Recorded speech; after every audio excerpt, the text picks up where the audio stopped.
my life, I've had this one struggle, this one big issue in my life that I've just always dealt with. And as I've grown older, I've realized that everybody deals with it, or at least everybody that I've met deals with it. But just like knowing that you're going to get pulled over and get a ticket doesn't make you drive any slower. It doesn't really help to know that everybody goes through the same struggle. I mean, it is a huge deal in my life, and I think it's a huge deal in a lot of people's lives. I mean, especially when you're in school, from elementary school all the way to college. Like, this is an issue that we all deal with. So what's the issue?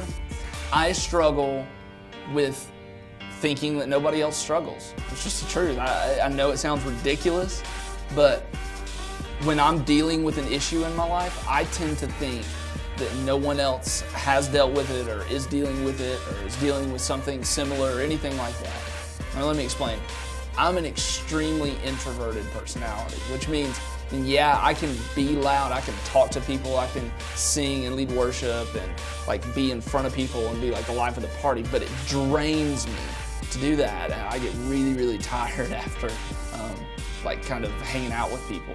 But if you put me in quiet, or you put me in like just a peaceful moment, or leave me just alone, like when nobody's around me, put me in a desert by myself, and it will energize me. It makes me, excited to be alive. And I know that sounds ridiculous for some of you, but it's just who I am. So what my personality does, it sets me up to feel alone, or to be lonely, or to feel left out.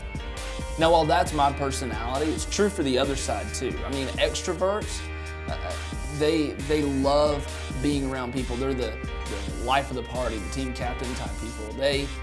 They're energized just by being in a group of people. To put them in a room alone would be like death. But they struggle with the same issue. Most extroverts deal with this thing about being achievers, about excelling at everything. They feel like everybody's eyes are always on them. They have to achieve in order to kind of please everybody.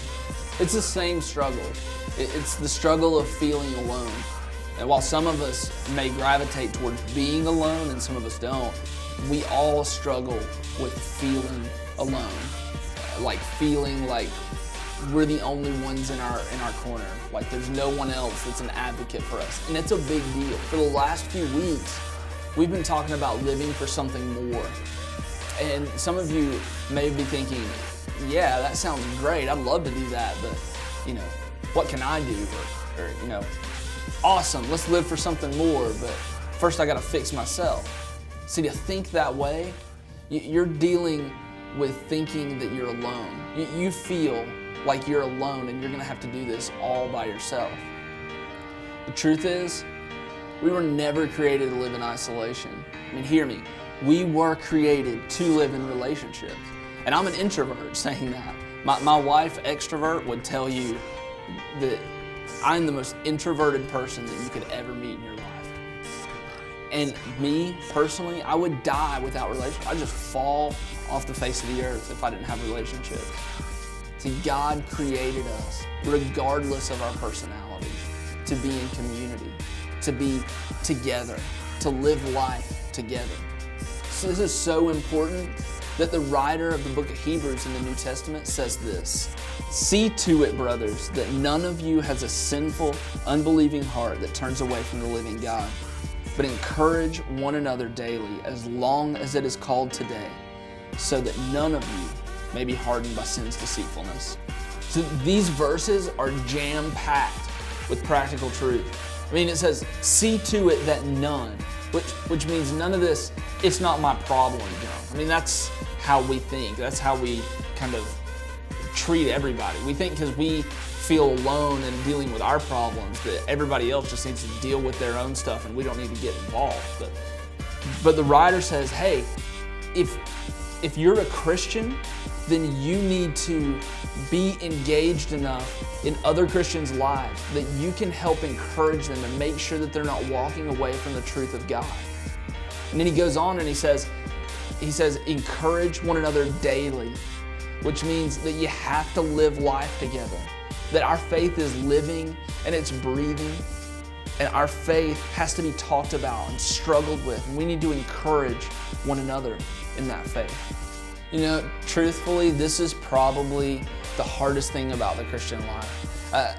We try so hard to make our faith a personal thing, and it's not. I mean, yeah, we have to make a personal decision to come to Christ, but after that, we're a part of the family of God. And the thing about a family is that means you have relationships. Let me tell you why that's such a big deal.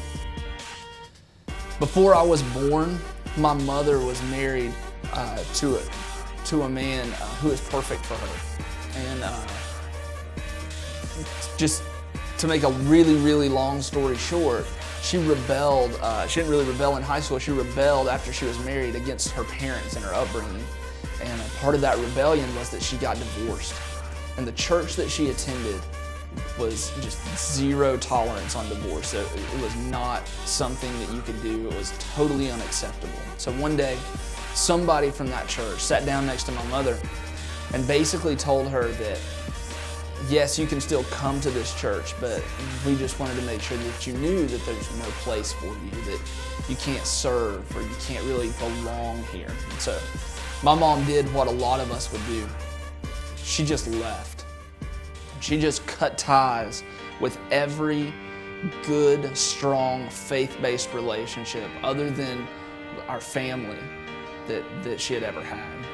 So I don't even want to deal with what the church, said to her, whether that was right or wrong or anything like that. But I want to tell you in a nutshell what happened to my mom and our family. See, my mom continued rebelling against her way of life and now against this church. And the way she did that was she married my dad. She had me and then divorced him and then married another man, had my sister, and stayed in that relationship for 8 years. But it was an abusive relationship. And then she finally got divorced. I mean, my mom read her Bible almost every day of her life. She always prayed. So why did all of this stuff happen? It's not because she didn't believe, because she believed. She made really unwise decisions and never lived up to her God-given potential. And she would tell you that herself. Not because she didn't believe, but because she did not have someone who was responsible with her and that she was responsible for. She was not in relationship. She felt totally alone. This is an epidemic among Christians, and it's an epidemic and it's a huge deal in our communities. But at this stage of life where you guys are at, you really have a chance to get it right. That's why we push small groups so big, and that's why we try to find appropriate ways and appropriate avenues for you to encourage each other daily. Because it's only then that we'll be able to truly make our lives count for something more. As long as we're struggling through the belief that we're doing this alone, or struggling through the belief that we need to just deal with our stuff by ourselves, we will never be able to live the way God has designed us to live.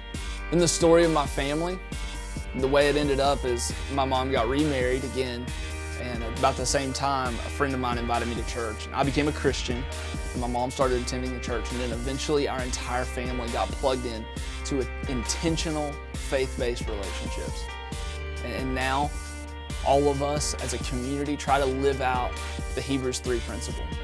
And sometimes, you just need to let Scripture speak for itself. See to it, brothers, that none of you has a sinful, unbelieving heart that turns away from the living God, but encourage one another daily as long as it is called today, so that none of you may be hardened by sin's deceitfulness.